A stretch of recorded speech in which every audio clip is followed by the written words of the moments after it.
সন্তানের জীবনের সফলতার জন্য তিনটি দোয়া আব্বা আম্মাদের পড়া উচিত। কোরআনের দুইটি দোয়ার মধ্যে আর হাদিসের একটি দোয়া। যারা টেনশন করে বাঁচেন না সারাদিন যে সন্তান কিভাবে ভালো করবে, সন্তানের জীবনে সফলতা কেমনে আসবে, হায় হতাশ করে কিছু আব্বা আম্মা বাঁচে না, তাদের জন্য এই আমলটা নিজেরা জানেন, আরেকজনকে জানানোর চেষ্টা করেন। খুব গুরুত্বপূর্ণ বিষয়।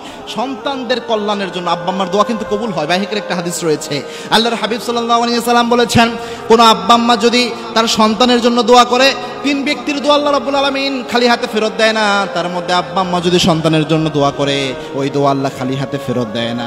আবার আল্লাহর হাবিব সাল্লাল্লাহু আলাইহি ওয়াসাল্লাম বলতেন, আব্বা আম্মা যদি দোয়া করে, দোয়া করতে দেরি হয়, দোয়া কবুল হতে দেরি হয় না। সুবহানাল্লাহ। এজন্য সন্তানের জন্য দোয়া করবেন। তার মধ্যে কোরআনের একটা দোয়া রয়েছে, যে দোয়াটা খুব গুরুত্বপূর্ণ একটি দোয়া।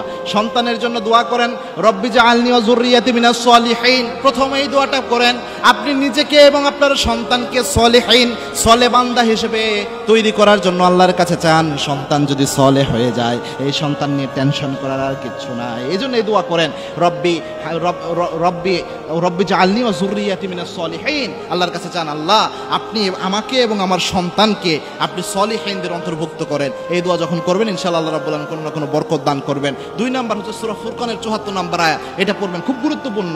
আল্লাহর কাছে দোয়া করেন। রাসূল সাল্লাল্লাহু আলাইহি ওয়াসাল্লাম নিজেই দোয়া করতেন, রব্বানা হাব লানা মিন আজওয়াজিনা ওয়া যুররিয়াতিনা কুররাতা আয়ুন ওয়াজআলনা লিল মুত্তাকিনা ইমামা। আল্লাহর হাবিব সাল্লাল্লাহু আলাইহি ওয়াসাল্লাম স্ত্রীদের জন্য, সন্তানদের জন্য যখন দোয়া করতেন, এই দোয়া দিয়ে আল্লাহর হাবিব দোয়া করতেন। গুরুত্বপূর্ণ দোয়া। 3 নাম্বার হাদিসের একটা দোয়া রয়েছে, যেটা খুব গুরুত্বপূর্ণ। আনাস রাদিয়াল্লাহু আনহুকে, আল্লাহর হাবিব সাল্লাল্লাহু আলাইহি ওয়াসাল্লাম ইবনে আব্বাস রাদিয়াল্লাহু আনহুকে একদিন আল্লাহর হাবিবের কাছে নিয়ে যাওয়া হলো দোয়া নেওয়ার জন্য। আল্লাহর হাবিব সাল্লাল্লাহু আলাইহি ওয়াসাল্লাম তার মাথায় হাত রাখলেন। বুখারীর 143 নম্বর হাদিস।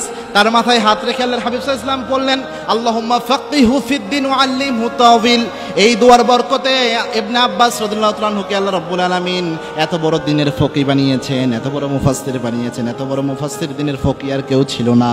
অনেক বড় মুফাসসির এবং কোরআন দ্বীনের ফকি ইবনে আব্বাস রাদিয়াল্লাহু তাআলা আনহুকে আল্লাহ রাব্বুল আলামিন বানিয়ে দিয়েছেন রাসূলের দোয়ার বরকতে। সুতরাং এই দোয়া পড়বেন, ইনশাআল্লাহ আল্লাহ রাব্বুল আলামিন কোনো না কোনো বারাকা আপনার সন্তানের জীবনে দান করে দিবেন।